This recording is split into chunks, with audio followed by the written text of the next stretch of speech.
السلام عليكم ورحمة الله تعالى وبركاته. بسم الله الرحمن الرحيم. الحمد لله رب العالمين، وصلى الله وسلم وبارك على سيدنا محمد وعلى آله وصحابته الطيبين الطاهرين ومن اقتفى أثرهم واستنى بهداهم إلى يوم الفصل العظيم. En el nombre de Allah, el misericordioso y el clemente, alabado sea Allah, el Señor del universo, que la paz y las bendiciones de Allah sean con su amado profeta Muhammad, sus familiares, compañeros y aquellos que siguieron su guía hasta el día del juicio final. Bienvenidos a un nuevo capítulo de vuestro programa, Las prácticas del Islam. Seguimos en el apartado del Salah, la oración, el rezo, y inshallah hoy hablaremos de nuevos aspectos relacionados con este apartado tan importante en el derecho jurídico, en el fiqh al-islami. Hemos tratado en el capítulo anterior los rezos recomendables y también hemos tratado los actos que invalidan la oración. Y hoy, inshallah ta'ala, seguiremos con nuevos aspectos relacionados con los rezos recomendables, los tiempos específicos en los cuales no se debe realizar esos rezos o cuándo es permitido y cuándo no. Y hablaremos de un apartado también muy importante en el aspecto del salah, que es salat al-jama'a, el rezo en grupo, el rezo en congregación o el rezo en comunidad, que es un aspecto muy importante del cual hablaremos inshallah ta'ala y de los detalles relacionados con los aspectos jurídicos. Vamos a ver la primera imagen inshallah ta'ala de hoy relacionado con los momentos en los que está permitido realizar oraciones voluntarias. Hemos dicho que tenemos 5 rezos obligatorios y los otros rezos son voluntarios, rezos opcionales sin condición, y luego los rezos opcionales que son regulares, sunan al-rawatib, o las sunan que tienen una relación específica con algún tiempo, como puede ser, o con alguna acción, como puede ser tahiyyat al-masjid, el saludo de la mezquita, los sunan al-rawatib relacionados con los rezos obligatorios, etc. Como veis en la imagen, durante todo el día y la noche es permitido realizar oraciones voluntarias, a excepción de algunos momentos específicos denominados awqat an-nahi, los tiempos prohibidos. Tiempos específicos o momentos específicos en los que el Islam lo ha prohibido. No se puede realizar esos rezos voluntarios porque sus tiempos son tiempos en los que los incrédulos realizaban sus adoraciones, y para no asemejarse a ellos y para no coincidir con ellos en esos tiempos. Y por eso no se deben realizar más que aquellos salat obligatorios, solo los rezos obligatorios, o que se estén recuperando, que se nos haya pasado de tiempo un rezo, lo estamos recuperando, aunque sea un tiempo de podemos realizar, o que sea una sala específica, una sunna específica, como es el saludo de la mezquita, tahiyyat al-masjid, que ya comentaremos inshallah, que es un salah que se permite realizar en cualquier momento, teniendo en cuenta el debate que hay entre nuestros sabios. Esta regla solamente rige para el salah, mientras que recuerdo, el dhikr o las súplicas, el dua, están permitidas en todo momento. Lo que queremos decir a través de esto, que hay momentos que no son permitidos para realizar los rezos voluntarios, solamente los rezos obligatorios. As-salat al-wajiba o as-salat al-maktuba la podemos llevar a lo largo de todo el día. Tenemos horarios específicos, como hemos estudiado, inna as-salata kanat al-mu'minina kitaban mawquta, los 5 tiempos de las 5 oraciones. Si se nos pasa de tiempo, nos hemos dormido, se nos ha olvidado, la podemos recuperar en cualquier momento. Pero los rezos voluntarios, los que tienen relación con un tiempo determinado, se tienen que llevar en ese tiempo determinado. Y hay que evitar esos awqat de an-nahy, los tiempos prohibidos, los tiempos reprobables para llevar a cabo esa oración, y el motivo es que en esos tiempos los incrédulos, al-kuffar y los que al-mushrikun llevaban ciertas prácticas, determinadas prácticas en ese momento, y el profeta Muhammad sallallahu alaihi wasallam nos ha llamado a no rezar en esos tiempos. Son 3 tiempos que vamos a ver en la imagen siguiente, que debemos de evitar a la hora de querer llevar a cabo los rezos voluntarios, salat al-tatawu' o al-nafila, o que no sea salat maktuba. Vamos a ver la imagen siguiente. Los horarios prohibidos son los siguientes. El primero, después de salat al-fajr, después del primer rezo hasta la salida completa del sol, que puede calcularse en 20 minutos aproximadamente desde el alba. Una vez que rezamos salat al-fajr, después de hacer salat al-maktuba, el rezo obligatorio, el primer rezo, A partir de rezar Salat al-Fajr no podemos hacer sunna hasta que salga el sol, hasta la salida completa del sol, y evitar incluso el momento de la salida del sol, porque el sol, como nos dice el profeta Muhammad sallallahu alaihi wasallam, cuando sale en ese momento, abadat ash-shayatin, los que adoran a Satanás, practican unas oraciones específicas porque sale el sol entre los cuernos de Satanás, y en ese momento tenemos prohibido rezar rezos voluntarios después de Salat al-Fajr. El segundo tiempo es el tiempo que el sol está en su cenit, está en la mitad del cielo, que es Muntasaf an-Nahar, cuando el sol está en su cenit, está centrado en el cielo, todavía no se ha inclinado, todavía no se ha iniciado el tiempo del Zawal, que es la entrada o el inicio del tiempo del Dohr, como ya hemos estudiado. Y luego, después de Salat al-Asr hasta el ocaso, incluido el momento de al-Maghrib, incluido el momento de Ghurub al-Shams. Después de rezar Salat al-Asr no podemos hacer rezos voluntarios hasta el ocaso, hasta el Maghrib y hasta que desaparezca totalmente el sol, y ahí es la entrada del siguiente tiempo de la oración. Son 3 tiempos que debemos de tener en cuenta a la hora de rezar Salat al-Tatawwu'. Después de hacer Salat al-Fajr no podemos hacer Salat al-Nafila hasta que salga el sol. Y no podemos hacer náfila después de Salat al-Asr. Muchos hermanos en las mezquitas rezan Salat al-Asr y se levantan para hacer at-Tatawwu'. Y ese tiempo es waqt nahi, es un tiempo prohibido para los rezos voluntarios o opcionales. Y también el momento de Muntasaf an-Nahar, cuando el sol está en su cenit, está centrado en el cielo, que es el momento de la prohibición. Una vez que se empieza a inclinar es la entrada de Waqt al-Dohr, ahí ya podemos hacer as-Sunnah Ratiba del Dohr, que son 4, o cualquier náfila que queramos, el Sunnat al-Adhan o Sunnat al-Wudu, etc.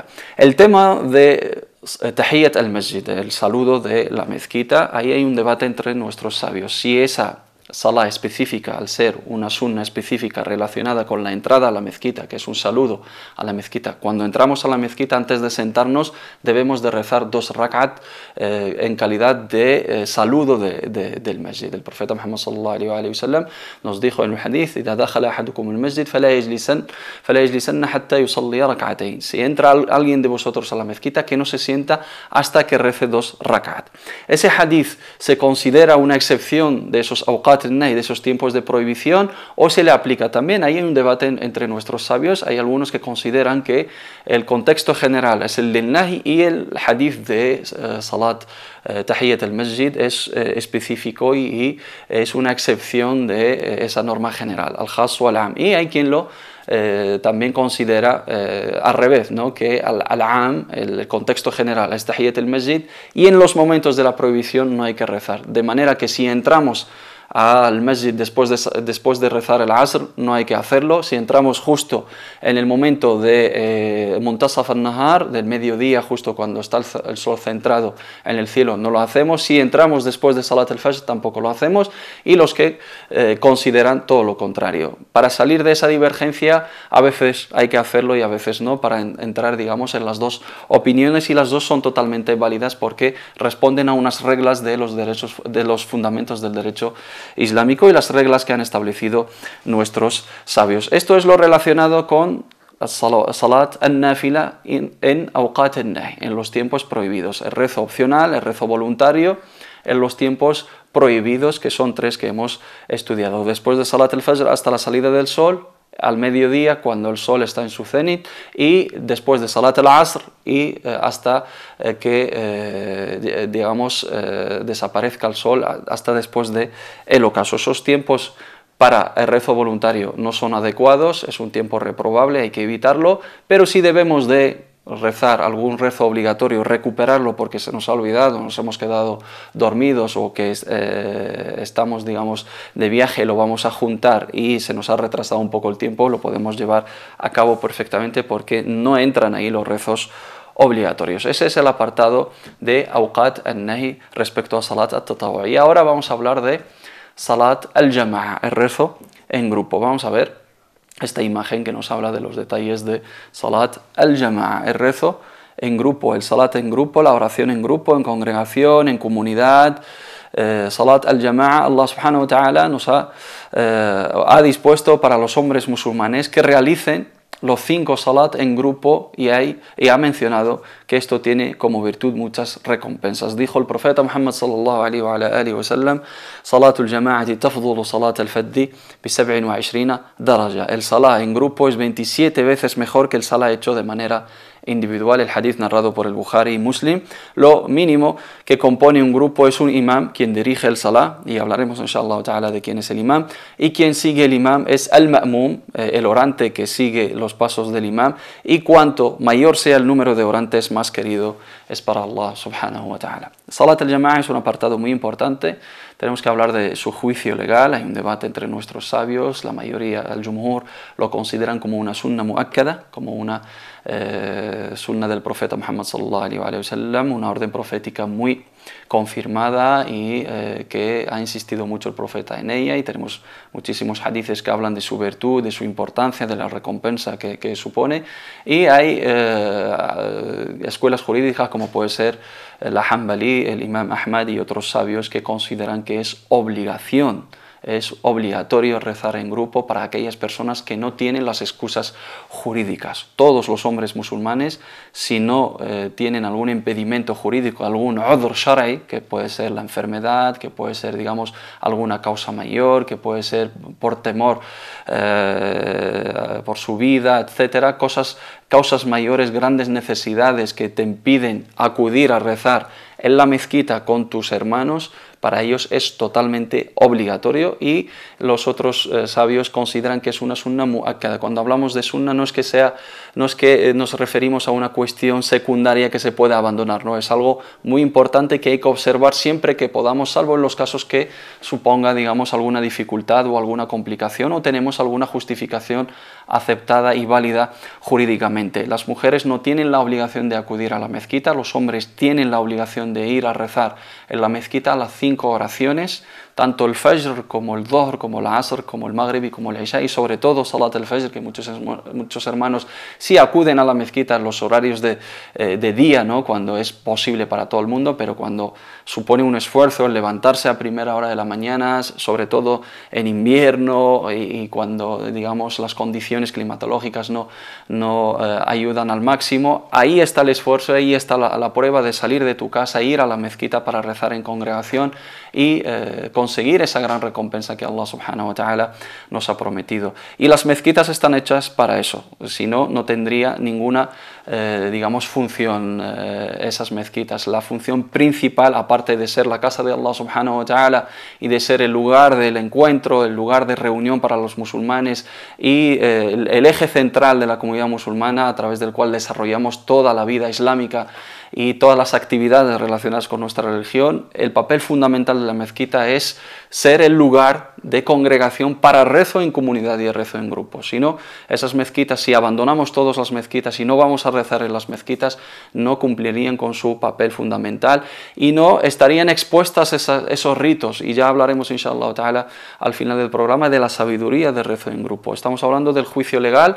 Es considerado para un grupo de nuestros sabios una obligación, y salvo se exime de esa obligación, esa responsabilidad, aquellas personas que están en la situación de tener un justificante, una excusa jurídica, válida jurídicamente, udhr shar'i, no cualquier historia, no, es que no acudo a la mezquita porque estoy viendo la tele, no acudo a la mezquita porque estoy tomando algo con mis amigos, eso no es una excusa jurídica, pero no acudo a la mezquita a rezar porque pues, soy un médico cirujano y tengo una cirugía y tengo una operación, o estoy desempeñando una función tan importante, o tengo un oficio, un trabajo tan complicado y un horario tan fijo que no puedo dejar, digamos, mi puesto de trabajo e ir a rezar en grupo, pero sí puedo desarrollar mi oración perfectamente, etcétera. Casos que son válidos jurídicamente y aceptados y catalogados, digamos, por nuestros sabios como excusas jurídicas, como adhar shar'i, temer por su vida, que las condiciones climatológicas no ayuden y si salgo pues es un esfuerzo tremendo,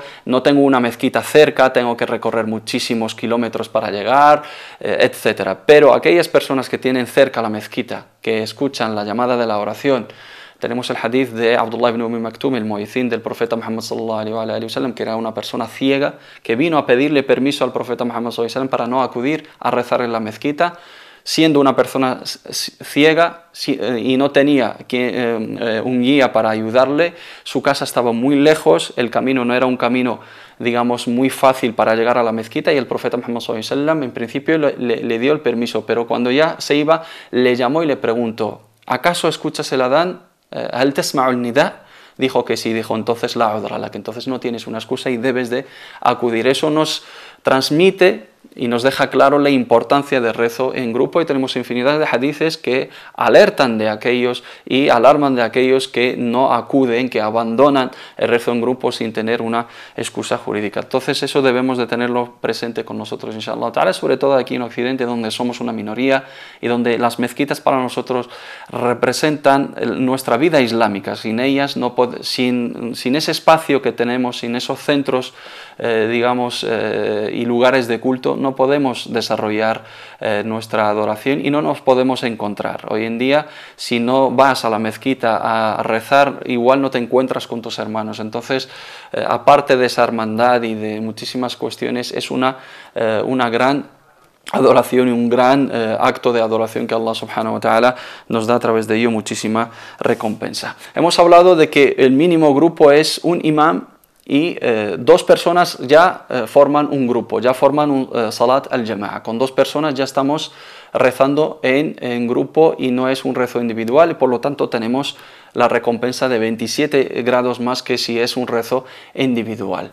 ¿Qué supone o qué significa seguir a un imam? Vamos a verlo en esta imagen, inshallah ta'ala, y lo comentamos. El significado de seguir a un imam en el salah es seguir al imam como ma'mum, ¿no? El imam es el que dirige y el ma'mum es el que sigue, coordinando el salah con el del imam, quien dirige el salah, siguiéndolo en su ruku', sujud, escuchando su recitación, sin adelantarse en los movimientos ni quedándose atrás. No hay que adelantarse al imam ni retrasarse mucho. Esa salah tiene que ser sincronizada con el imam. El imam es el jefe y es el que dirige y es que lidera esa oración, y nosotros le debemos seguir en sus pasos. Él da la orden y nosotros le seguimos. El profeta Muhammad sallallahu alaihi wasallam dijo: "Innama ju'ila al-imamu liyu'tamma bih". Ciertamente el imam está para ser seguido. Así que si realiza el takbir, فَإِذَا كَبَّرَ فَكَبِّرُوا, y si realiza el ruku', si se inclina, hay que inclinarse. فَإِذَا رَكَعَ فَارْكَعُوا وَإِذَا سَجَدَ فَاسْجُدُوا. Y si dice سَمِعَ اللَّهُ لِمَنْ حَمِدَهُ, Allah escucha a quien le alaba, hay que decir رَبَّنَا وَلَكَ الْحَمْدُ, Señor nuestro, alabado sea. Así cuando haga el sujud hay que hacerlo, y cuando da el paso debemos de seguirle. Esa es la misión, digamos, y el cometido de un imam. Es el que lidera la oración, el que dirige la oración. Se adelanta una persona en ese rezo en grupo. Si somos dos, uno de los dos tiene que dirigirnos. Si somos un grupo, también asignamos a esa persona, que tiene unos requisitos y unas condiciones que luego veremos, inshallah ta'ala. Y el rezo en grupo trata de que hay que seguir los pasos de ese imam. Innama ju'ila al-imamu liyu'tamma bih. Ciertamente el imam está para seguirle. فَإِذَا كَبَّرَ فَكَبِّرُوا. Es el que manda. Él decide cuando nos trasladamos de un paso a otro. Cuando hay recitación, él recita y nosotros escuchamos, y cuando ya decide pasar al siguiente paso, que es el ruku' o rafa' min al-ruku', levantarse y estar erguido después de hacer el ruku', o bajarse a la prosternación, o el sujud, o sentarse entre las prosternaciones, o hacer el tashahhud, o terminar el rezo a través del taslim, es quien manda. Nunca debemos de adelantarnos ni retrasarnos mucho. Tiene que ser un rezo sincronizado, y eso refleja ese sentido de grupo y esa esencia de comunidad y de hermandad, y esos pasos.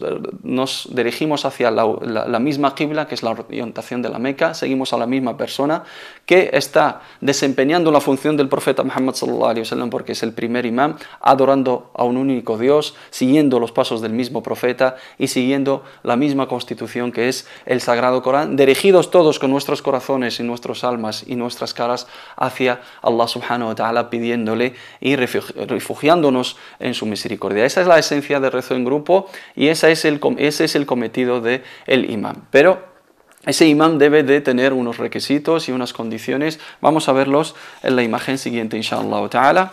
¿Quién tiene preferencia a la hora de ser imam en el salah. Cualquier persona va a poder dirigir el rezo o tiene algunas condiciones. ¿Quién tiene preferencia para ser imam en el salah? Tiene preferencia quien memorice mejor el Sagrado Corán. Y es preferible que memorice todo el Sagrado Corán, tal y como dijo el profeta Muhammad sallallahu alaihi wa sallam: "Ya'ummun nasa aqra'uhum li kitabillah". El imam de un grupo es el que mejor recita el libro de Allah. Pero si están iguales, فَإِذَا كَانُوا سَوَاءً فِي الْقِرَاءَةِ فَأَعْلَمُهُمْ بِالسُّنَّةِ. Si se juntan dos memorizadores del Sagrado Corán, el que se adelantaría es el que más conocimientos tiene del fiqh, de la sunna del profeta Muhammad sallallahu alaihi wasallam, de la tradición profética, el que tenga más conocimiento. Primeramente, el que tenga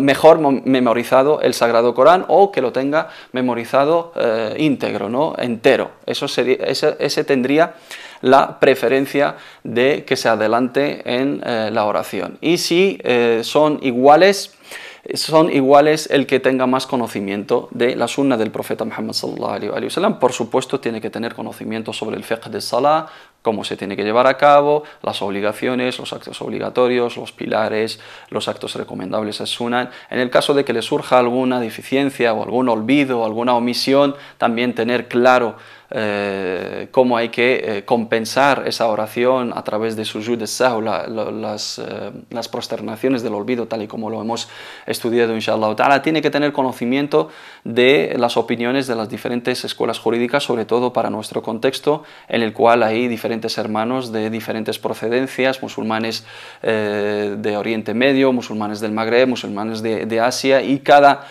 zona geográfica, digamos, sigue una escuela jurídica determinada. El imam debe de tener, es preferible que tenga ese conocimiento para no caer, digamos, en esa divergencia, y que sepa transmitir ese conocimiento a los hermanos y explicarles los pasos. Es preferible que tenga memorizado el Corán y que tenga una recitación correcta, porque uno de los pilares de la oración es la recitación de Surat al-Fatiha, y es sunna también recitar una sura, y esa recitación debe de ser correcta y acorde a lo que nos enseñó el profeta Muhammad sallallahu alaihi wasallam, y no es permisible, digamos, que un imam que dirija, que es el ejemplo a seguir, que no sepa recitar el Sagrado Corán, que no sepa ni siquiera recitar correctamente los 7 versículos de Surat al-Fatiha. La persona que no sabe recitar el Corán no debe de adelantarse en la oración, debe de memorizar bien el Sagrado Corán. Si no se encuentra una persona que es hafiz, ¿no? Hafiz li kitabillah, que memoriza todo el Sagrado Corán, el que más o el que mejor memorice el Sagrado Corán. Si tenemos dos personas en el mismo nivel respecto a la recitación, se adelantaría la persona con más conocimiento, con más ilm, con más sunnah, con más conocimiento de fiqh, con más conocimientos de hadiths del profeta Muhammad sallallahu alaihi wasallam, al menos en el aspecto de la oración, en el aspecto de al-salah. Es muy importante que aquella persona que se adelante a rezar o a dirigir el rezo en grupo, que sepa, que domine perfectamente los aspectos de la oración. Muchos hermanos se atreven y se adelantan y dirigen la oración, y cuando se le plantea un error no sabe por dónde empezar, y eso es una responsabilidad, porque todo aquel que está rezando detrás tuya está confiando en tu din, y está confiando en tu conocimiento, y si actúas mal, ellos tienen su recompensa y tú cargas con toda la responsabilidad. No puedes dirigir una oración si no sabes, y no puedes adelantarte a ser imam si no reúnes los requisitos que el mismo profeta Muhammad sallallahu alaihi wasallam nos estableció como base. Debes de memorizar el Sagrado Corán, debes de saber recitar bien el Corán, y debes de tener al menos conocimiento respecto al fiqh de as-salah, la jurisprudencia o el derecho jurídico relacionado con la oración. ¿Cómo se ubicaría el imam? Vamos a verlo en esta imagen. Es necesario que el imam se encuentre adelante y que el orante esté en la siguiente línea posterior al imam, completándose las filas en orden.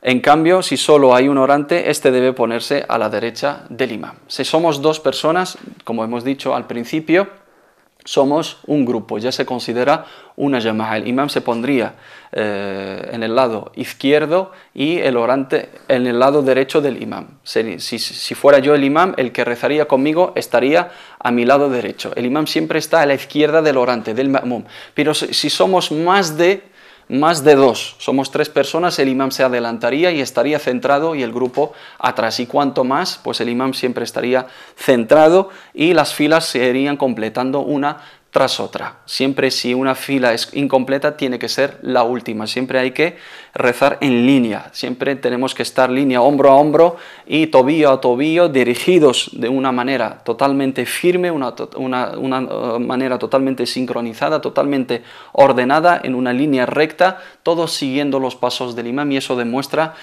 nuestra solidaridad, demuestra nuestra hermandad y demuestra nuestra fuerza como comunidad musulmana. Lo que pretende Salat al-Jama'a lo que pretenden nosotros es fomentar ese sentimiento de grupo, de comunidad, de umma, que viene el profeta Muhammad sallallahu alaihi wasallam a establecer en nosotros. Somos la umma de la unión y la umma de la unicidad, ummatut tawhid wal wahda.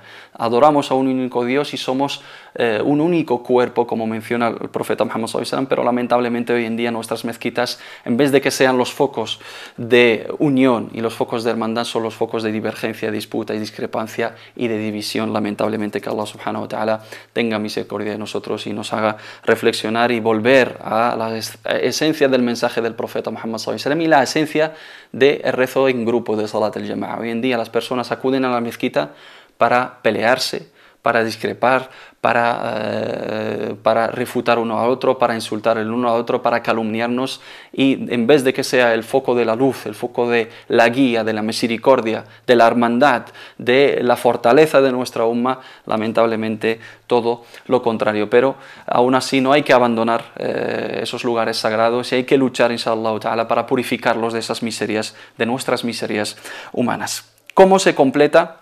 la oración aquella persona que llega tarde, ¿no? El rezo en grupo, el que manda en él es el imam, y una vez que inicia, no todos vamos a estar presentes en el momento que se inicia esa oración. Hay algunas personas que llegan tarde, llegan después de que el imam haya empezado o iniciado su oración. Entonces somos masbuqin, nos denominamos personas que llegamos tarde, que el imam ya se ha adelantado. Quien ingresa en el salat después de que el imam haya completado más de una rak'ah debe entrar siguiendo al imam, y cuando él termina y hace el saludo, el orante no saluda y se levanta para completar las unidades, las rak'ahs que faltan. Debe calcular lo que no ha hecho con el imam al principio del salat, y esto es lo que debe recuperar al final de su salat. Como os he planteado, la situación de una persona que llega después de que el imam haya iniciado el salat, imaginemos que es, luego mencionaremos diferentes tipos, ¿no? Diferentes situaciones como hay que recuperarlas, pero la esencia es, aquí estamos hablando de ahkam al-masbuq, los preceptos relacionados con aquella persona que llega tarde. El rezo en grupo, el que manda en él es el imam, es el que inicia y el que se traslada de un movimiento o de una acción a otra. Llego yo tarde, si el rezo es de 4 rak'at, imaginemos que yo llego en la siguiente rak'ah. ¿Qué es lo que debe de hacer el ma'mum aquí? Es ingresar o incorporarse directamente a la oración y seguir los pasos del imam. No recuperar lo que le falta, porque ni siquiera sabe en qué unidad de rezo está el imam, en qué rak'ah está. Igual está en la primera, en la segunda, en la tercera. Una vez que entro a la mezquita, me incorporo en la misma acción que está el imam. Si está inclinado, me inclino. Si está de pie recitando,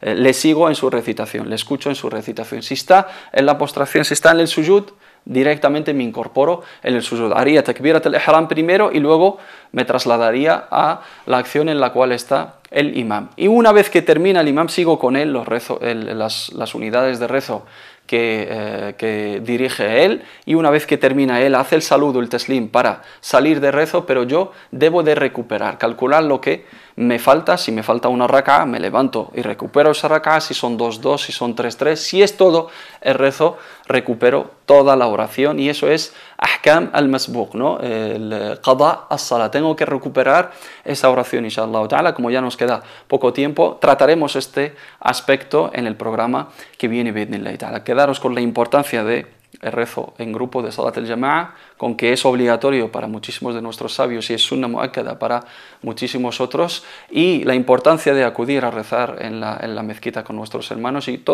con todo lo que representa, y luego lo comentaremos, las virtudes, ¿no? Fada'il, Salat al-Jama'a y su importancia, inshallah ta'ala, y las condiciones o los requisitos que debe de reunir aquella persona que se va a adelantar al imam. ¿Qué condiciones tiene que tener el imam? Hifdul Qur'an, memorizar el Corán o saberse bastante del Corán, recitar bien, correctamente, y tener conocimiento del fiqh y de la sunna del profeta Muhammad sallallahu alaihi wa sallam. Como siempre, espero que os haya sido de beneficio y nos vemos en el próximo programa bi'idhnillahi ta'ala. Assalamu alaikum wa rahmatullahi ta'ala wa barakatuh.